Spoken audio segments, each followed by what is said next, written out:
الحمد للہ رب العالمین والصلاة والسلام علی نبینا محمد وعلی آلہ وصحبہ اجمعین۔ کئی بھائی سوال کرتے ہیں کہ کبیرہ اور صغیرہ گناہوں میں کیا فرق ہے، ان کی تعریف کیا ہے اور ان کی مثالیں کیا ہیں اور ان کا کفارہ کیا ہے۔ تو گزارش یہ ہے سب سے پہلے کہ اس میں کوئی شک و شبہ نہیں کہ شریعت نے گناہوں کو دو اقسام میں تقسیم کیا ہے، صغیرہ گناہ، کبیرہ گناہ۔ اب سوال یہ پیدا ہوتا ہے کہ کبیرہ گناہ کسے کہتے ہیں، کبیرہ گناہ کی کیا تعریف ہے، صغیرہ گناہ کسے کہتے ہیں، اس کی کیا تعریف ہے۔ تو اس بارے میں علماء کرام میں کافی اختلاف ہے۔ صحیح موقف کیا ہے وہ میں آپ کے سامنے رکھوں گا کہ ہر وہ گناہ کبیرہ ہے جس کے بارے میں قرآن میں آیا ہے یا کسی صحیح حدیث میں آیا ہے کہ جو یہ گناہ کرے گا اسے جہنم میں ڈالا جائے گا، جہنم میں پھینکا جائے گا۔ دوسرے نمبر پہ ہر وہ گناہ کبیرہ گناہ ہے جس کے بارے میں قرآن میں آیا یا حدیث میں آیا کہ جو یہ گناہ کرے گا اس پہ اللہ تعالیٰ ناراض ہو جائے گا، اس پہ اللہ کا غضب نازل ہوگا۔ تیسرے نمبر پہ وہ گناہ بھی کبیرہ گناہ ہے جس کے بارے میں کوئی حد مقرر کی گئی ہے۔ مثال کے طور پہ چوری کرے گا تو اس کا ہاتھ کاٹ ڈالا جائے گا، یہ حد ہے۔ شادی شدہ ہونے کے باوجود زنا کرے گا، بدکاری کرے گا تو سنسار کیا جائے گا، یہ حد ہے۔ تو ایسے گناہ جن کے بارے میں یہ بتایا گیا ہو کہ حد لگے گی، وہ کون سے گناہ ہوں گے؟ کبیرہ گناہ ہوں گے۔ جس گناہ کے مرتکب کو فاسق قرار دیا گیا ہو کہ جو یہ گناہ کرے گا وہ فاسق ہے، تو وہ گناہ بھی کیا ہے؟ کبیرہ گناہ ہے۔ جس گناہ کے بارے میں یہ کہا گیا ہو کہ جو یہ گناہ کرے گا اس پہ لعنت ہوگی، تو وہ گناہ کیا ہے؟ کبیرہ گناہ ہے۔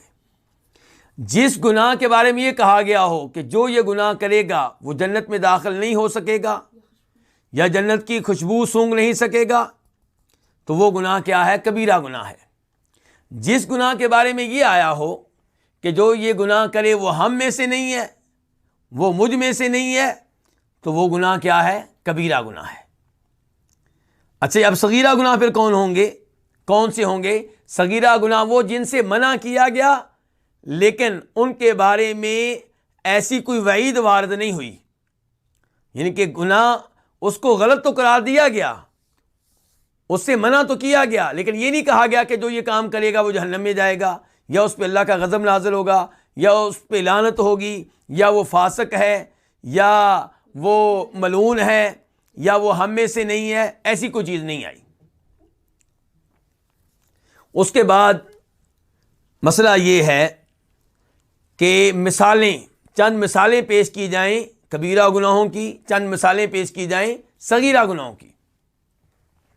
تو کبیرہ گناہوں کی مثال کے طور پہ میں وہ حدیث آپ کے سامنے رکھنا چاہوں گا جس میں فرماتے ہیں نبی علیہ الصلوۃ والسلام، اجتنبوا السبع الموبقات، ان 7 گناہوں سے بچو جو انسان کو تباہ و برباد کر دینے والے ہیں، ہلاک کر دینے والے ہیں۔ اور ایک روایت میں آتا ہے جو کبیرہ گناہ ہیں۔ تو پھر آپ نے کیا بیان کیا؟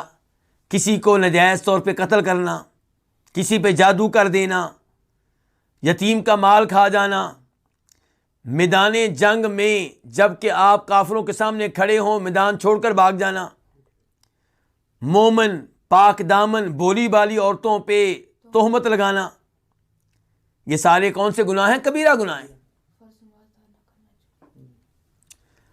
اس کے اب ہم آتے ہیں صغیرہ گناہوں کی طرف کہ ان کی کوئی مثال آپ کے سامنے رکھوں۔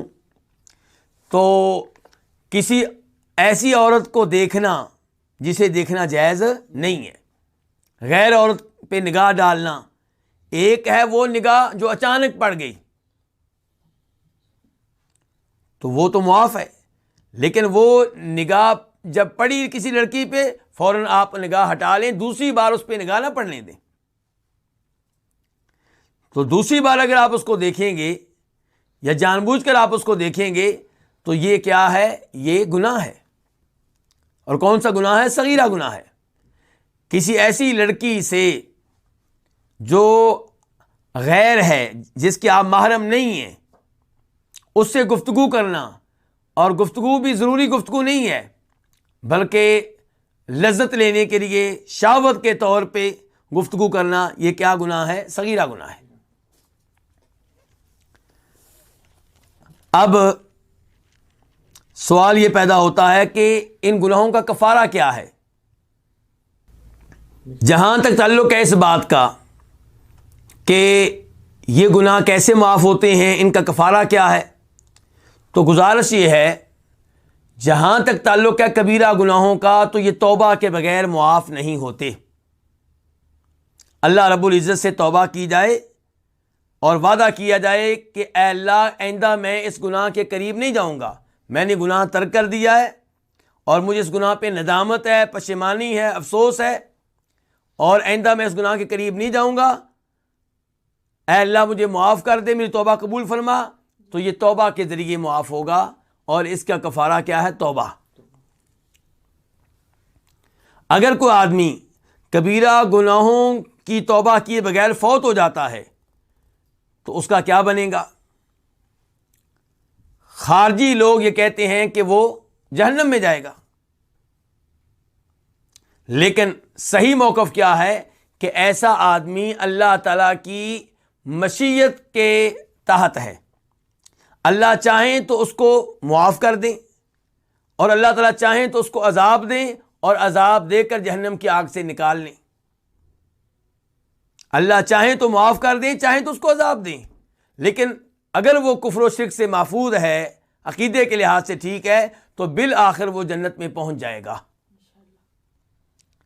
اور جہاں تک تعلق ہے اس آدمی کا جس سے صغیرہ گناہوں کا ارتکاب ہوتا ہے، تو صغیرہ گناہ نماز پڑھ لینے سے، 5 وقت کی نمازیں ادا کر لینے سے معاف ہو جاتے ہیں، وضو کے ذریعے معاف ہو جاتے ہیں، حج کرنے سے معاف ہو جاتے ہیں، بلکہ اللہ تعالیٰ فرماتے ہیں قرآن حکیم میں کہ اگر تم کبیرہ گناہوں سے بچے رہو تو میں تمہارے صغیرہ گناہ معاف کر دوں گا۔ سورہ نساء ہے، آیت نمبر 31، ان تجتنبوا کبائر ما تنہون عنہ نکفر عنکم سیئاتکم وندخلکم مدخلا کریما، کہ اگر تم ان کبیرہ گناہوں سے بچے رہو جن سے تمہیں منع کیا گیا ہے، تو ہم تمہارے چھوٹے گناہ مٹا ڈالیں گے، انہیں ختم کر دیں گے۔ اور یہاں پہ میں جناب عبداللہ ابن عباس کا ایک قول آپ کے سامنے رکھنا چاہوں گا، جس سے صغیرہ گناہوں کی اچھی طرح سمجھ آتی ہے۔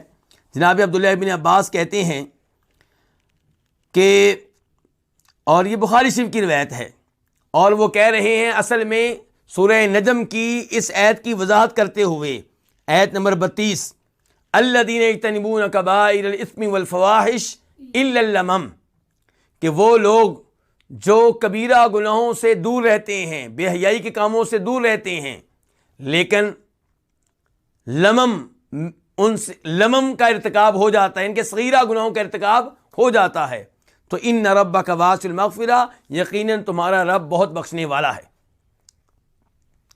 تو اس آیت کی وضاحت میں جناب عبداللہ بن عباس کہتے ہیں، بخاری شریف کی روایت ہے کہ میں نے اللمم کے مشابہ اس سے زیادہ کوئی چیز نہیں دیکھی جو جناب ابو ہریرہ نے نبی علیہ الصلوۃ والسلام سے روایت کی ہے، کہ آپ فرماتے ہیں کہ اللہ رب العزت نے آدم کے بیٹے کا زنا میں سے حصہ لکھ دیا ہے، جو اس کا حصہ لکھ دیا ہے اس کا وہ ارتکاب ضرور کرے گا۔ پھر آپ نے وضاحت کی، فَزِنَا الْعَيْنِ النَّظَرُ، آنکھ کا زنا کیا ہے؟ دیکھنا، یعنی کہ اسے دیکھنا جسے دیکھنا جائز نہیں ہے، یہ آنکھ کا کیا ہے؟ زنا ہے۔ وَزِنَا اللِّسَانِ الْمَنْطِقُ، اور زبان کا زنا کیا ہے؟ گفتگو کرنا، کسی عورت سے ناجائز گفتگو کرنا، شہوت کے طور پہ، لذت کے طور پہ گفتگو کرنا، اور وہ عورت کیا ہے؟ وہ آپ کے لیے غیر ہے، تو یہ کیا ہے؟ یہ زبان کا کیا ہے؟ زنا ہے۔ پھر آپ نے فرمایا کہ والفرج یصدق ذلک کلہ ویکذب، شرمگاہ جو ہے پھر وہ اس کی تکذیب کر دیتی ہے یا تصدیق کر دیتی ہے، یعنی کہ شرمگاہ کا جب استعمال ہوگا تو پھر کیا ہو جائے گا، پھر وہ کبیرہ گناہ بن جائے گا۔ تو اس لیے ہمیں چاہیے کہ ہم کبیرہ گناہوں سے بچیں، بلکہ صغیرہ گناہوں سے بھی بچیں، کیونکہ نبی علیہ الصلوۃ والسلام فرماتے ہیں کہ کسی بھی گناہ کو حقیر نہ جانو۔ معمولی گناہ جن کو آپ حقیر جانتے ہیں یہ انسان کو تباہ و برباد کر کے رکھ دیتے ہیں، قطرے قطرے سے دریا بن جاتا ہے، مٹی کے ذرات سے پہاڑ بن جاتا ہے۔ اور یہ بھی یاد رہے کہ علماء کرام نے اصول بیان کیا ہے کہ اگر کوئی انسان صغیرہ گناہ پہ ڈٹا رہتا ہے، اصرار کرتا ہے، ترک نہیں کرتا، تو وہ صغیرہ گناہ پہ اصرار اس صغیرہ گناہ کو کبیرہ بنا دیتا ہے۔ اللہ رب العزت سے دعا ہے کہ اللہ تعالی ہمیں کبیرہ گناہوں سے، صغیرہ گناہوں سے بچنے کی توفیق عنایت فرمائے، اور جو گناہ ہم سے سرزد ہو چکے ہیں اللہ تعالیٰ وہ ہمیں معاف فرمائے، اور اللہ تعالیٰ ہمیں موت اس حال میں دے کہ ہم کبیرہ گناہوں سے بھی توبہ کر چکے ہوں، کفر و شرک سے بھی ہم محفوظ ہوں، اور اللہ تعالیٰ ہمیں عذاب قبر، عذاب جہنم سے محفوظ رکھے۔ وآخر دعوانا ان الحمد للہ رب العالمین۔